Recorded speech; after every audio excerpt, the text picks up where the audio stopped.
اب ہم سورہ العصر کا لفظ بلفظ ترجمہ دیکھتے ہیں۔ اعوذ باللہ من الشیطان الرجیم، بسم اللہ الرحمن الرحیم۔ والعصر، و یہاں پر جو ہے وہ قسم کے معنی میں استعمال ہوا ہے، ویسے ورڈ کے معنی اور ہیں، لیکن جب ہم اس کا ایک اور جو معنی ہے وہ قسم کے بھی ہیں، جیسے اردو میں بھی کہتے ہیں واللہ، اللہ کی قسم، تو والعصر، تو عصر کی قسم، عصر کہتے ہیں زمانے کو، ایک اس کی میننگ زمانے کے ہیں، باقی ہم تفسیر جب پڑھیں گے تب دیکھیں گے کہ اور اس کی کیا میننگز ہیں۔ ان الانسان لفی خسر، ان بے شک، انسان انسان اردو میں بھی وہی ہے، لفی میں، خسر خسارہ، الا الذین، الا سوائے، بجز، اردو میں بھی استعمال ہوتا ہے الا کا لفظ، الا الذین، الذین لوگ، آمنو سوائے وہ لوگ ایمان لائے، وعملوا الصالحات اور نیک اعمال کیے۔ اب یہاں پہ تھوڑا سا سمجھ لیں کہ آمنو بھی ایک لفظ ہے اور آمینو بھی، تو آمنو کے معنی ہے وہ ایمان لائے، انہوں نے مانا، اور آمینو کے معنی ہے تم ایمان لاؤ۔ تو اس فرق کو ہمیشہ ذہن میں رکھیے گا کہ لفظ اگر کہیں پر آتا ہے آمنو تو اس میم پہ زبر ہے یا زیر ہے، اگر میم پہ زبر ہے اور آمنو ہے تو اس کا مطلب ہے وہ ایمان لائے، اور آمینو کا مطلب ہے تم ایمان لاؤ۔ تو صالحات کے معنی نیکیاں بھی ہیں، اچھے کام، اور نیک عورتیں بھی، اور قرآن مجید میں صرف ایک مقام پر لفظ صالحات نیک عورتوں کے لیے استعمال ہوا ہے، ارشاد ہے فالصالحات قانتات، پھر جو عورتیں نیک ہیں تابعدار ہیں، اور باقی سب جگہوں پر یہ نیکیوں کے لیے ہی آیا ہے۔ تو صالحات کے معنی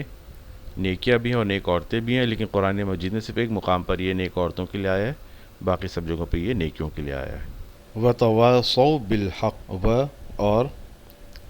تواصوا انہوں نے وصیت کی، تو یہ آسان لغت ہے شہید الدین بنارسی کی،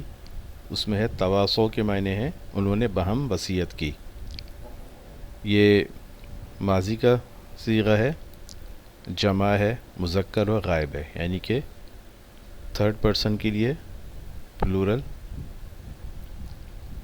میسکولن اور پاسٹ ٹینس۔ تواصوا انہوں نے، یعنی کہ کئی سارے لوگوں نے وصیت کی۔ وتواصوا بالحق، بال کے ساتھ، کس کے ساتھ؟ حق کے ساتھ۔ حق اردو میں بھی استعمال ہوتا ہے، ٹروتھ، سچائی، تو انہوں نے ایک دوسرے کو حق بات کی وصیت کی۔ وتواصوا اور وصیت کی بالصبر، صبر کے ساتھ، یعنی صبر کی، تو یعنی یہاں پر آپ یہ بھی اگر ویسے دیکھیں تو عربی کلاس سے وصیت کی حق کے ساتھ اور وصیت کی صبر کے ساتھ، یعنی لیکن اردو میں اگر بامحاورہ اردو میں ترجمہ کریں تو اس کا ہے وتواصوا بالحق، یعنی کہ انہوں نے نصیحت کی، حق بات کی، اور وتواصوا بالصبر اور وصیت کی صبر کی۔ اب اس کی ہم تفسیر دیکھ لیتے ہیں۔ پہلے ہم تفہیم القرآن میں دیکھتے ہیں۔ اس صورت میں زمانے کی قسم اس بات پر کھائی گئی ہے کہ انسان بڑے خسارے میں ہے، اور اس خسارے سے صرف وہی لوگ بچے ہوئے ہیں جن کے اندر 4 صفتیں پائی جاتی ہیں: ایمان، عمل صالح، ایک دوسرے کو حق کی نصیحت کرنا، ایک دوسرے کو صبر کی تلقین کرنا۔ اب اس کے ایک ایک جز کو الگ لے کر اس پر غور کرنا چاہیے تاکہ اس ارشاد کا پورا مطلب واضح ہو جائے۔ جہاں تک قسم کا تعلق ہے، اس سے پہلے بارہا ہم اس بات کی وضاحت کر چکے ہیں، اللہ تعالیٰ نے مخلوقات میں سے کسی چیز کی قسم اس کی عظمت یا اس کے کمالات و عجائب کی بنا پر نہیں کھائی ہے، بلکہ اس بنا پر کھائی ہے کہ وہ اس بات پر دلالت کرتی ہے جسے ثابت کرنا مقصود ہے۔ پس زمانے کی قسم کا مطلب یہ ہے کہ زمانہ اس حقیقت پر گواہ ہے کہ انسان بڑے خسارے میں ہے، سوائے ان لوگوں کے جن میں یہ 4 صفتیں پائی جاتی ہوں۔ زمانے کا لفظ گزرے ہوئے زمانے کے لیے بھی استعمال ہوتا ہے اور گزرتے ہوئے زمانے کے لیے بھی، جس میں حال در حقیقت کسی لمبی مدت کا نام نہیں ہے۔ ہر آن گزر کر ماضی بنتی چلی جا رہی ہے، اور ہر آن آ کر مستقبل کو حال اور جا کر حال کو ماضی بنا رہی ہے۔ یہاں چونکہ مطلقاً زمانے کی قسم کھائی گئی ہے، اس لیے دونوں طرح کے زمانے اس کے مفہوم میں شامل ہیں۔ گزرے ہوئے زمانی قسم کھانے کا مطلب یہ ہے کہ انسانی تاریخ اس بات پر شہادت دے رہی ہے کہ جو لوگ بھی ان صفات سے خالی تھے وہ بالآخر خسارے میں پڑ کر رہے۔ اور گزرتے ہوئے زمانے کی قسم کھانے کا مطلب سمجھنے کے لیے پہلے یہ بات اچھی طرح سمجھ لیجئے کہ جو زمانہ اب گزر رہا ہے وہ دراصل وہ وقت ہے جو ایک ایک شخص اور ایک ایک قوم کو دنیا میں کام کرنے کے لیے دیا گیا ہے۔ اس کی مثال اس وقت کی سی ہے جو امتحان گاہ میں طالب علم کو پرچے حل کرنے کے لیے دیا جاتا ہے۔ یہ وقت جس تیز رفتاری کے ساتھ گزر رہا ہے اس کا اندازہ تھوڑی دیر کے لیے اپنی گھڑی میں سیکنڈ کی سوئی کو حرکت کرتے ہوئے دیکھنے سے آپ کو ہو جائے گا۔ حالانکہ ایک سیکنڈ بھی وقت کی بہت بڑی مقدار ہے۔ اسی ایک سیکنڈ میں روشنی 1,86,000 میل کا راستہ طے کر لیتی ہے، اور خدا کی خدائی میں بہت سی چیزیں ایسی بھی ہو سکتی ہیں جو اس سے بھی زیادہ تیز رفتار ہوں، خواہ وہ ابھی تک ہمارے علم میں نہ آئی ہوں۔ تاہم اگر وقت کے گزرنے کی رفتار وہی سمجھ لی جائے جو گھڑی میں سیکنڈ کی سوئی کے چلنے سے ہم کو نظر آتی ہے، اور اس بات پر غور کیا جائے کہ ہم جو کچھ بھی اچھا یا برا فعل کرتے ہیں، جن کاموں میں بھی ہم مشغول رہتے ہیں، سب کچھ اس محدود مدت عمر ہی میں وقوع پذیر ہوتا ہے جو دنیا میں ہم کو کام کرنے کے لیے دی گئی ہے، تو ہمیں محسوس ہوتا ہے کہ ہمارا اصل سرمایہ تو یہی وقت ہے جو تیزی سے گزر رہا ہے۔ امام راضی نے کسی بزرگ کا قول نقل کیا ہے کہ میں نے سورہ عصر کا مطلب ایک برف فروش سے سمجھا جو بازار میں آواز لگا رہا تھا کہ رحم کرو اس شخص پر جس کا سرمایہ گھلا جا رہا ہے، رحم کرو اس شخص پر جس کا سرمایہ گھلا جا رہا ہے۔ اس کی بات سن کر میں نے کہا یہ ہے والعصر ان الانسان لفی خسر کا مطلب۔ عمر کی جو مدت انسان کو دی گئی وہ برف کے گھلنے کی طرح تیزی سے گزر رہی ہے۔ اس کو اگر ضائع کیا جائے یا غلط کاموں میں صرف کر ڈالا جائے تو یہی انسان کا خسارہ ہے۔ بس گزرتے ہوئے زمانے کی قسم کھا کر جو بات اس سورہ میں کہی گئی ہے، اس کے معنی یہ ہے کہ یہ تیز رفتار زمانہ شہادت دے رہا ہے کہ ان چار صفات سے خالی ہو کر انسان جن کاموں میں بھی مہلت عمر کو صرف کر رہا ہے وہ سب کے سب خسارے کے سودے ہیں۔ نفع میں صرف وہ لوگ ہیں جو ان چار صفات سے متصف ہو کر دنیا میں کام کریں۔ یہ ایسی ہی بات ہے جیسے ہم اس طالب علم سے جو امتحان کے مقررہ وقت کو اپنا پرچہ حل کرنے کے بجائے کسی اور کام میں گزار رہا ہو، کمرے کے اندر لگے ہوئے گھنٹے کی طرف اشارہ کر کے کہیں کہ یہ گزرتا ہوا وقت بتا رہا ہے کہ تم اپنا نقصان کر رہے ہو۔ نفع میں صرف وہ طالب علم ہے جو اس وقت کا ہر لمحہ اپنا پرچہ حل کرنے میں صرف کر رہا ہے۔ انسان کا لفظ اگرچہ واحد ہے لیکن بعد کے فقرے میں اس سے ان لوگوں کو مستثنیٰ کیا گیا جو چار صفات سے متصف ہوں، اس لیے لا محالہ یہ ماننا پڑے گا کہ یہاں لفظ انسان اسم جنس کے طور پر استعمال کیا گیا ہے اور اس کا اطلاق افراد، گروہوں، اقوام اور پوری نوع انسانی پر یکساں ہوتا ہے۔ بس یہ حکم کہ مذکورہ چار صفات سے جو بھی خالی ہو وہ خسارے میں ہے، ہر حالت میں ثابت ہوگا، خواہ ان سے خالی کوئی شخص ہو یا کوئی قوم یا دنیا بھر کے انسان۔ یہ بالکل ایسا ہی جیسے ہم اگر یہ حکم لگائیں کہ زہر انسان کے لیے مہلک ہے تو اس کا مطلب یہ ہوگا کہ زہر بہرحال مہلک ہے، خواہ ایک فرد اس کو کھائے یا ایک پوری قوم یا سارے دنیا کے انسان مل کر اسے کھا جائیں۔ زہر کی مہلک خاصیت اپنی جگہ اٹل ہے، اس میں اس لحاظ سے کوئی فرق نہیں پڑتا کہ ایک شخص نے اس کو کھایا ہے یا ایک قوم نے اسے کھانے کا فیصلہ کیا ہے یا دنیا بھر کے انسانوں کا اجماع اس پر ہو گیا کہ زہر کھانا چاہیے۔ ٹھیک اسی طرح یہ بات اپنی جگہ اٹل ہے کہ چار مذکورہ بالا صفات سے خالی ہونا انسان کے لیے خسارے کا موجب ہے۔ اس قاعدہ کلیہ میں اس بات سے کوئی فرق نہیں پڑتا کہ کوئی ایک شخص ان سے خالی ہے یا کسی قوم نے یا دنیا بھر کے انسانوں نے کفر، بدعملی اور ایک دوسرے کو باطل کی ترغیب دینے اور بندگی نفس کی تلقین کرنے پر اتفاق کر لیا ہے۔ اب یہ دیکھیے کہ خسارے کا لفظ قرآن مجید کس معنی میں استعمال کرتا ہے۔ لغت کے اعتبار سے خسارہ نفع کی ضد ہے، اور تجارت میں اس لفظ کا استعمال اس حالت میں بھی ہوتا ہے جب کسی ایک سودے میں گھاٹا آئے، اور اس حالت میں بھی جب سارا کاروبار گھاٹے میں جا رہا ہو، اور اس حالت میں بھی جب اپنا سرمایہ کھو کر آدمی دیوالیہ ہو جائے۔ قرآن مجید اسی لفظ کو اپنی خاص اصطلاح بنا کر فلاح کے مقابلے میں استعمال کرتا ہے، جس طرح اس کا تصور فلاح محض دنیاوی خوشحالی کا ہم معنی نہیں بلکہ دنیا سے لے کر آخرت تک انسان کی حقیقی کامیابی پر حاوی ہے، اسی طرح اس کا تصور خسران بھی محض دنیاوی ناکامی یا خستہ حالی کا ہم معنی نہیں ہے، بلکہ دنیا سے لے کر آخرت تک انسان کی حقیقی ناکامی اور نامرادی پر حاوی ہے۔ فلاح اور خسران دونوں کے قرآنی تصور کی تشریح اس سے پہلے ہم متعدد مقامات پر کر چکے ہیں، اس لیے ان کی اعادے کی حاجت نہیں۔ اس کے ساتھ یہ بات بھی اچھی طرح سمجھ لینی چاہیے کہ اگرچہ قرآن کے نزدیک حقیقی فلاح آخرت میں انسان کی کامیابی اور حقیقی خسارہ وہاں اس کی ناکامی ہے، لیکن اس دنیا میں بھی جس چیز کا نام لوگوں کے لیے فلاح رکھ چھوڑا ہے وہ دراصل فلاح نہیں، بلکہ اس کا انجام خود اس دنیا میں خسارہ ہے، اور جس چیز کو لوگ خسارہ سمجھتے ہیں وہ دراصل خسارہ نہیں بلکہ اس دنیا میں بھی وہی فلاح کا ذریعہ ہے۔ اس حقیقت کو قرآن مجید میں کئی مقامات پر بیان کیا گیا ہے اور ہر جگہ ہم نے اس کی تشریح کر دی ہے۔ پس جو قرآن پورے زور و قطعیت کے ساتھ کہتا ہے کہ در حقیقت انسان بڑے خسارے میں ہے، تو اس کا مطلب دنیا اور آخرت دونوں کا خسارہ ہے، اور جب وہ کہتا ہے کہ اس خسارے سے صرف وہی لوگ بچے ہوئے ہیں جن کے اندر حسب ذیل 4 صفات پائی جاتی ہیں، تو اس کا مطلب دونوں جہانوں میں خسارے سے بچنا اور فلاح پانا ہے۔ اب ہمیں ان چاروں صفات کو دیکھنا چاہیے جن کے پائے جانے پر اس سورہ کی روح سے انسان کا خسارے سے محفوظ رہنا موقوف ہے۔ ان میں پہلی صفت ایمان ہے۔ یہ لفظ اگرچہ بعض مقامات پر قرآن مجید میں محض زبانی اقرار ایمان کے معنی میں بھی استعمال کیا گیا ہے، لیکن اس کا اصل استعمال سچے دل سے ماننے اور یقین کرنے کے معنی میں ہی کیا گیا ہے، اور عربی زبان میں بھی اس لفظ کے یہی معنی ہیں۔ لغت میں آمنا لہو کے معنی ہیں صدقہ و اعتمد علیہ، اس کی تصدیق کی اور اس پر اعتماد کیا، اور آمنا بھی کے معنی ہیں اس پر یقین کیا۔ قرآن دراصل جس ایمان کو حقیقی ایمان قرار دیتا ہے اس کو ان آیات میں پوری طرح واضح کر دیا گیا ہے۔ انما المؤمنون الذین آمنوا باللہ ورسولہ ثم لم یرتابوا، مومن تو حقیقت میں وہ ہیں جو اللہ اور اس کے رسول پر ایمان لائے اور پھر شک میں نہ پڑے۔ ان الذین قالوا ربنا اللہ ثم استقاموا، جن لوگوں نے کہا ہمارا رب اللہ ہے پھر اس پر ڈٹ گئے۔ ان میں بھی زیادہ اس آیت میں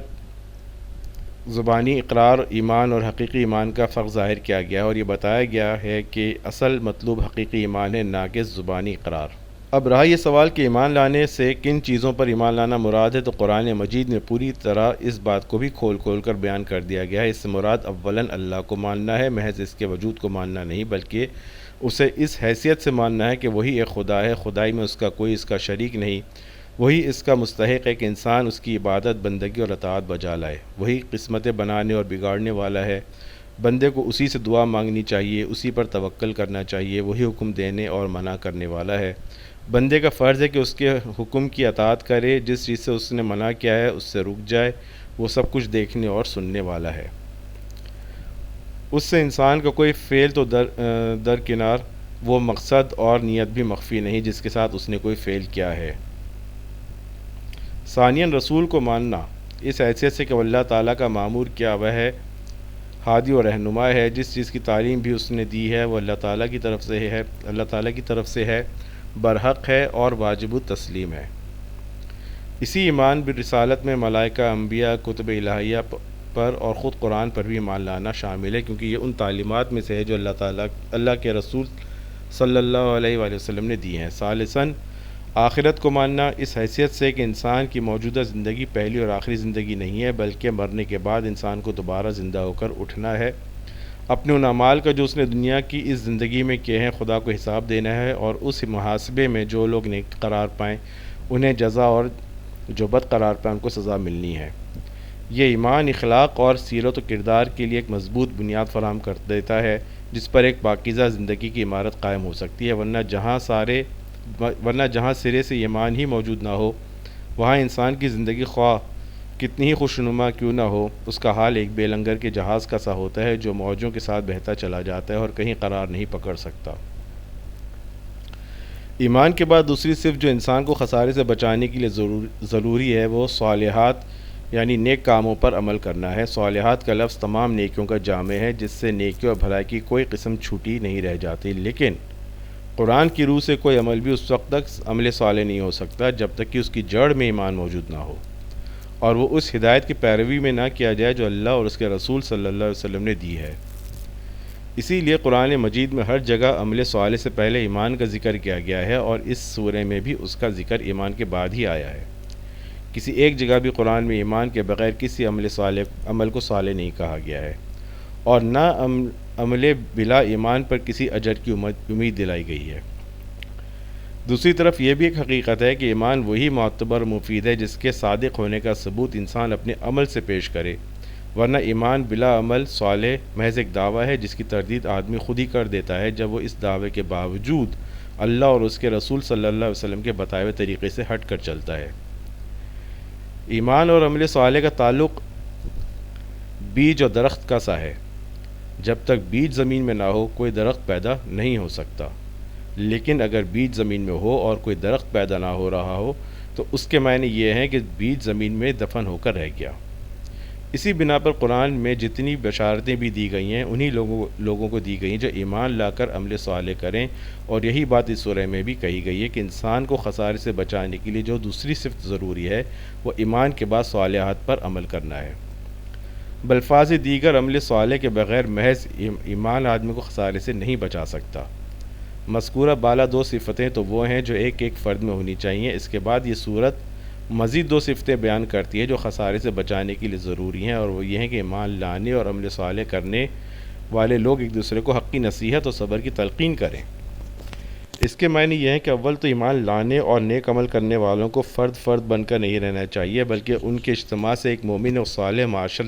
معاشرہ وجود میں آنا چاہیے۔